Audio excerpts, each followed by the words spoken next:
नमस्कार, मैं हूं संजय शर्मा। आप देख रहे हैं 4 PM न्यूज़ नेटवर्क। राजा को नींद कैसे आ सकती है यदि उसकी प्रजा परेशान है? राजा कैसे सो सकता है कि अगर उसके राज में एक हिस्से में आग लगी हो? राजा कैसे कहीं घूमने जा सकता है यदि उसके देश का एक राज धधक रहा हो मणिपुर की तरह?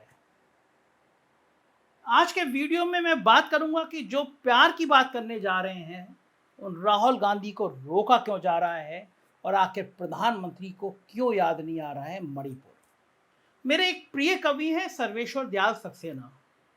उनकी एक कविता है जो आज के संदर्भ में 100% सही उतरती है। पहले मैं उस कविता को आपको सुनाना चाहता हूँ। कविता है, यदि तुम्हारे घर के एक कमरे में आग लगी हो, यदि तुम्हारे घर के एक कमरे में आग लगी हो तो क्या तुम दूसरे कमरे में सो सकते हो? यदि तुम्हारे घर के एक कमरे में लाशें सड़ रही हो तो क्या तुम दूसरे कमरे में प्रार्थना कर सकते हो? यदि हाँ, तो मुझे तुमसे कुछ नहीं कहना है। देश कागज पर बना एक टुकड़ा नहीं होता, देश कागज पर बना नक्शा नहीं होता कि एक हिस्से के फट जाने के बाद बाकी हिस्से उसी तरह साबुत बने रहें और नदियां, पर्वत, शहर, गांव वैसे ही अपनी अपनी जगह पर दिखें, अनमने रहें। यदि ये तुम नहीं मानते तो मुझे तुम्हारे साथ नहीं रहना है। इस दुनिया में आदमी की जान से बड़ा कुछ भी नहीं है। ना ईश्वर, ना ज्ञान, ना चुनाव। कागज पर लिखी कोई भी इबारत फाड़ी जा सकती है और जमीन की 7 परतों के भीतर गाड़ी जा सकती है। जो विवेक खड़ा हो लाशों को टेक वह अंधा है। जो शासन चल रहा हो बंदूक की नली से हत्यारों का धंधा है। यदि तुम ये नहीं मानते तो मुझे अब एक क्षण भी तुम्हारे साथ नहीं रहना है, तुम्हें नहीं सहना है।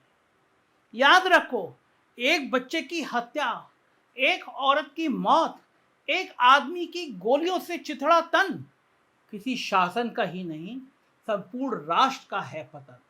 ऐसा खून बहकर धरती में जज्ब नहीं होता, आकाश में फहराते झंडों को काला करता है। जिस धरती पर फौजी बूटों के निशान हो और उन पर लाशें गिर रही हो, वो धरती यदि तुम्हारे खून में आग बनकर नहीं दौड़ती तो समझ लो तुम बंजर हो गए हो। तुम्हें यहाँ सांस लेने तक का नहीं है अधिकार। तुम्हारे लिए अब नहीं रहा ये संसार। आखिरी बात बिल्कुल साफ, किसी हत्यारे को कभी मत करो माफ, चाहे वो हो तुम्हारा यार, धर्म का ठेकेदार, चाहे लोकतंत्र का 100 धनवान पहरेदार। जाहिर है ये लाइनें आज के संदर्भ में बिल्कुल सही बैठ रही हैं, सही उतर रही हैं। मणिपुर को जलते हुए 1.5-2 महीने हो गए।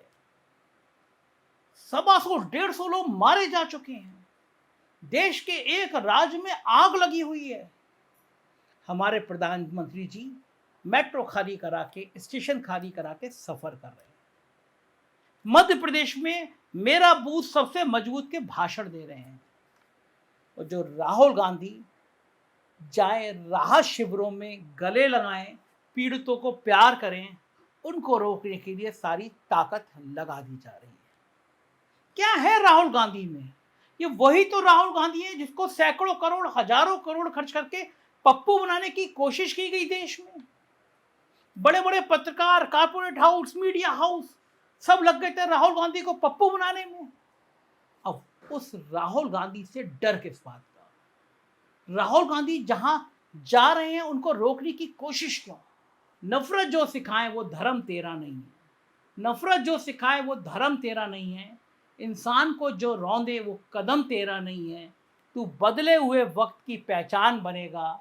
इंसान की औलाद है, इंसान बनेगा। तू हिंदू बनेगा ना मुसलमान बनेगा। इंसान की औलाद है, इंसान बनेगा। गाना आपने बहुत सुना होगा, मैंने भी बहुत सुना, बहुत पसंदीदा गाना है।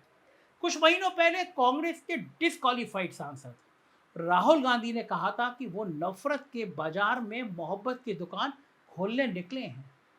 राहुल ने ये बात अपनी भारत जोड़ो यात्रा के दौरान बोली थी। जिस समय राहुल ने ये बोला था उस समय हर किसी को लग रहा था कि ये सिर्फ राहुल का एक चुनावी स्टंट है।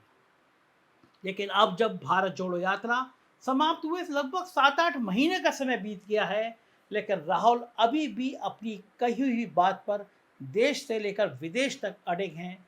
वो लगातार नफरत के बाजार में मोहब्बत की दुकानें खोलने की बात कर रहे हैं। वो आम लोगों के बीच भी जा रहे हैं, उनसे मिल रहे हैं, उनकी समस्याओं को सुन रहे हैं, समझ रहे हैं। अब एक बार फिर राहुल नफरत के बाजार में मोहब्बत की दुकान खोलने पहुंच गए हैं। दरअसल राहुल गांधी मणिपुर के 2 दिनों के दौरे पे गए, जहां पिछले 2 महीने से हिंसा की आग जल रही है, धधक रही है। यहाँ वो हिंसा के पीड़ित लोगों से मिले। इस दौरान राहुल ने मणिपुर के लोगों से शांति की अपील करी, प्यार की अपील करी। राहुल ने कहा हिंसा से कुछ हासिल नहीं होगा।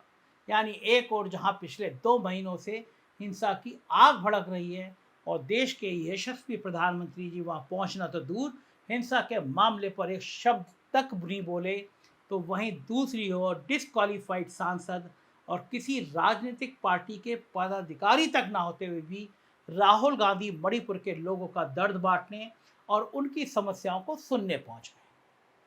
लेकिन राहुल का मणिपुर पहुंचना साहब और उनकी सरकार को बिल्कुल भी रास नहीं आया। आई भी क्यों? क्योंकि साहब ने तो एक शब्द बोलना तक इस मसले पर उचित नहीं समझा। वो कभी चुनावी प्रचार में अपनी गालियों की गिनती करते रहे, कभी अमेरिका में घूम घूम कर बड़ी बड़ी बातें करते रहे, लेकिन दूसरी ओर अपने देश में लोग हिंसा की आग में जल रहे थे, मर रहे थे, पर साहब को इससे कोई मतलब नहीं था। अब जब राहुल गांधी वहां पहुंच गए तो साहब समेत पूरी मोदी सरकार बौखला गई, क्योंकि उनको राहुल से डर लगने लगता है, इतना डर लगने लगता है। तभी तो जैसे ही राहुल गांधी मणिपुर पहुंचे और राजधानी इम्फाल से राहत शिविरों का दौरा करने के लिए चुरा चांदपुर की ओर निकले, तभी रास्ते में पुलिस ने उनके काफिले को रोक दिया। काफी कहासुनी के बाद भी पुलिस ने राहुल को शांति भंग और बवाल होने का हवाला देकर आगे नहीं जाने दिया, जिसके बाद वो इम्फाल लौट आए और बाद में चौपर के जरिए चुरा चांदपुर रवाना हुए, जहां उन्होंने 2 राहत शिविरों का दौरा किया और पीड़ित परिवारों से मुलाकात की। इसके बाद राहुल ने अगले दिन भी पीड़ितों से मुलाकात की, साथ ही वो मणिपुर के राज्यपाल से भी मिले। अब राहुल का इस तरह मणिपुर पहुंचना, पीड़ितों से मिलना, उनका हालचाल जानना मोदी सरकार को बहुत खल गया। या मैं यूं कहूं कि राहुल के मणिपुर पहुंचने से और नफरत के बाजार में मोहब्बत की दुकान खोलने से भाजपा और साहब पूरी तरह डर गए, क्योंकि साहब खुद तो देश का प्रधानमंत्री होने के बाद भी अब तक मणिपुर के मसले पर एक भी शब्द बोले नहीं हैं, जबकि पिछले 2 महीनों से मणिपुर लगातार जल रहा है। अब तक वहां 131 से अधिक लोगों की जान जा चुकी है। ना जाने कितने लोग अपने घरों को छोड़कर चले गए हैं, कितने परिवार उजड़ गए, काफ़ी बड़ी संख्या में बच्चे अनाथ हो गए। लेकिन हमारे देश के यशस्वी प्रधानमंत्री पर इन सब बातों का कोई फर्क नहीं। उनके अंदर ना तो मणिपुर को लेकर कोई संवेदनाएं जग रही हैं और ना उन्हें मणिपुर की चिंता सता रही है। ऐसे में जब राहुल गांधी मणिपुर पहुंच गए और लोगों के दुखों को उन्होंने बांटा, तो भाजपा और साहब के दिल की धड़कनें बढ़ गई। मोदी सरकार डर गई कि अरे अब राहुल गांधी यहाँ पहुंच गए हैं तो वो लोगों से मिलेंगे भी और उनके दर्द को बांटेंगे भी। वहीं सरकार को ये भी डर है कि सरकार के वादों और नाकाम कानून व्यवस्था की पोल भी राहुल गांधी के सामने खुल जाएगी। इसलिए सरकार और पुलिस प्रशासन ने राहुल को राहत शिविरों तक ना पहुंचने देने के लिए काफ़ी जोर लगाया और उनका रास्ता रोका। लेकिन राहुल के इरादे पक्के थे और उन्हें मणिपुर के लोगों की फिक्र थी, इसलिए वो पुलिस के लाख रोकने के बाद भी राहत शिविरों तक पहुंचे और लोगों से मुलाकात की, उनके दर्द को समझा, उनके दुखों को बांटने का प्रयास किया। यही एक सच्चे और अच्छे नेता का कर्तव्य होता है, जिसका राहुल पूरी ईमानदारी के साथ निर्वहन कर रहे हैं। और राहुल को ही यह उनकी ये इंसानियत, उनकी खूबी साहब और सरकार की ये डर का वजह बनी हुई है। सवाल वो कि यही कि आखिर राहुल से मोदी सरकार को इतना डर क्यों लगता है? आखिर वो क्यों बार बार राहुल की आवाज़ को दबाना चाहते हैं? उन्हें कहीं घटना वाली जगह पर जाने नहीं देना चाहते, उन्हें पीड़ितों से मिलने नहीं देना चाहते। मणिपुर में जो हुआ ऐसा नहीं वो पहली बार हुआ हो, इससे पहले हाथरस, लखीमपुर खीरी, भट्टा परसौल, यहाँ तक कि संसद में भी राहुल को जाने से मोदी सरकार ने रोका है। आखिर इतना डर क्यों है राहुल से सरकार को? मतलब खुद तो साहब ना ऐसी घटनाओं वाले स्थान पर जाते हैं, ना कुछ बोलते हैं, ऐसे विषयों पर कुछ नहीं बोलते, लेकिन अगर कोई दूसरा वहाँ जाना चाहता है, लोगों के दर्द को सुनना और समझना चाहता है, तो उसे भी रोकने की कोशिश की जाती है। उसकी भी आवाज़ को दबाने की कोशिश की जाती है, क्योंकि साहब और सरकार ये अच्छी तरह से जानते हैं कि राहुल हमेशा उनकी बात को सामने ले आएंगे, पर्दाफाश कर देंगे और पीड़ितों और मजबूरों के साथ खड़े दिखाई देंगे। यही वजह है कि मोदी सरकार को राहुल का डर सताता रहता है और राहुल की आवाज़ को दबाने की कोशिश लगातार जारी रहती है। राहुल के साथ ऐसा कई बार किया जा चुका है। आपको याद होगा साल 2020 में जब हाथरस में एक दलित बेटी के साथ गैंगरेप बर्बरता का मामला सामने आया था, जहां पुलिस ने रातों रात अंधेरे में परिवार वालों की अनुपस्थिति में पीड़िता के शव को जानवरों की तरह दफना दिया था, फूंक दिया था। उस समय भी पीड़िता के परिवार से मिलने राहुल गांधी प्रियंका गांधी के साथ हाथरस पहुंचे थे, लेकिन यूपी पुलिस ने राहुल का रास्ता रोक दिया और उन्हें परिवार से मिलने नहीं दिया। इस दौरान पुलिस वालों ने राहुल की कॉलर तक पकड़ ली थी और राहुल गांधी के साथ धक्का मुक्की भी की गई, जिसमें राहुल जमीन पर गिर गए थे। इतना ही नहीं, उसके बाद राहुल और प्रियंका गांधी को पुलिस ने हिरासत में भी लिया। सवाल वो ही कि आखिर राहुल को वहां क्यों नहीं पहुंचने दिया गया और क्यों पीड़िता के परिवार से मिलने नहीं दिया गया था। आखिर राहुल वहां जाकर क्या माहौल बिगाड़ देते। लेकिन सरकार को डर था कि राहुल को रास्ते में रोक दिया गया, जिससे वो वहां पहुंच ना पाए। वहीं 2011 की यह बात याद होगी आपको, जब भट्टा परसौल में किसानों और पुलिस के बीच संघर्ष चल रहा था, आग लगी हुई थी, मायावती की सरकार थी।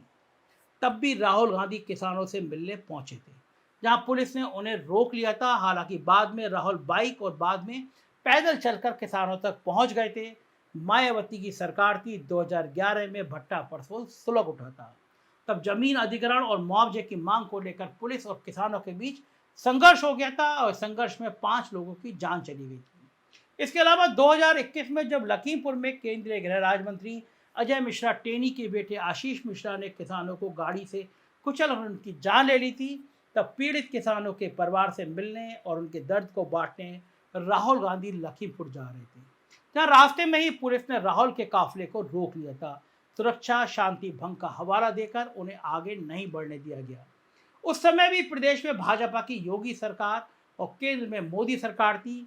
यानी सिर्फ मणिपुरी नहीं, जब जब राहुल गांधी ने पीड़ितों की मदद करनी चाहिए, उनके दर्द को सुनना बांटना चाहा, तब तब सरकार ने राहुल का रास्ता रोका और राहुल को पीड़ितों तक पहुंचने नहीं दिया। आखिर राहुल गांधी से मोदी सरकार साहब को इतना डर क्यों लगता है? यही वजह है कि जब संसद में राहुल गांधी ने साहब से सवाल करने शुरू किए, तो साहब ने राहुल की सदस्यता ही ले डाली, ताकि राहुल संसद के अंदर ना पहुंच सके, ना उनसे सवाल कर सके, क्योंकि यह साहब और सरकार भी जानती है कि उनके पास राहुल के किसी सवाल का कोई जवाब नहीं है। इसलिए साहब को लगा कि अगर वो राहुल को संसद जाने से रोक देंगे, तो वो राहुल की आवाज़ को दबा लेंगे। लेकिन राहुल ने साहब की सभी मंशाओं पर पानी फेर दिया है। वो संसद में ना होते हुए भी आम नागरिक के हक के लिए लड़ रहे हैं और सरकार से सवाल कर रहे हैं। यही वजह है कि अब साहिब भी परेशान है कि राहुल को जेल भेजे या बाहर रखे। राहुल गांधी ने साबित कर दिया कि वो सिर्फ चुनावी नेता नहीं हैं, वो सिर्फ उन राज्यों में उन लोगों से नहीं मिलते हैं जिनके राज्य में चुनाव होने हैं, बल्कि राहुल हर उस गरीब पीड़ित मजदूर और आम आदमी के साथ खड़े हैं जिसका साथ सरकार ने छोड़ दिया है या जिस पर सरकार को भी कोई ध्यान नहीं दे रही है।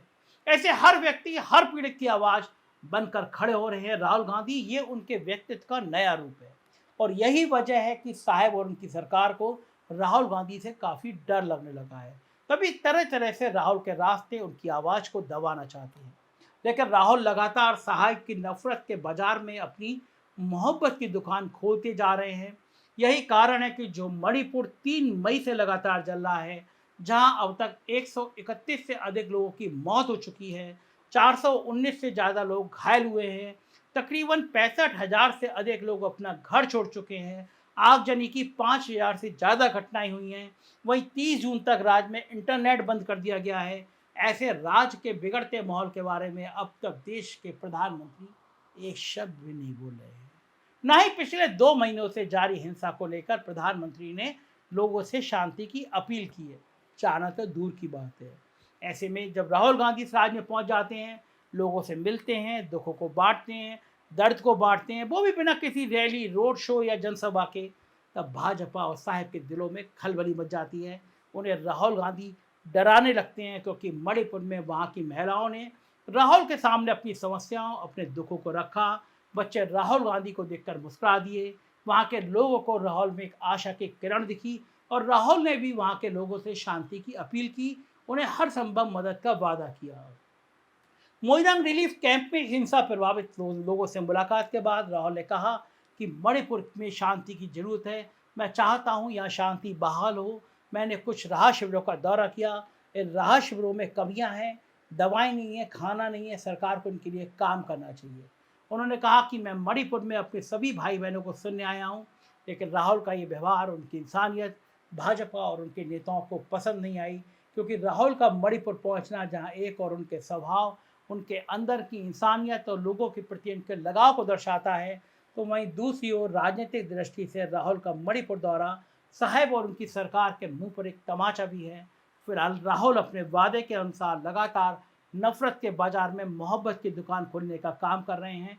वहीं देखना है कि राहुल के मणिपुर पहुंचने के बाद साहब और सरकार मणिपुर को लेकर क्या फैसला करते हैं। क्या केंद्र सीएम का इस्तीफा लेगी, या राज्य में राष्ट्रपति शासन लागू किया जाएगा, या फिर साहेब मणिपुर का दौरा करेंगे, कोई शांति का रास्ता निकालेंगे। ये तो वक्त बताएगा। फिलहाल हम उम्मीद करते हैं कि मणिपुर में हिंसा थमे और शांति स्थापित हो। प्यार से रहिए, प्यार बांटिए, लोगों के बीच में प्यार का संदेश दीजिए। यही 4 PM की मंशा है। अपनी राय बताइएगा। शुक्रिया।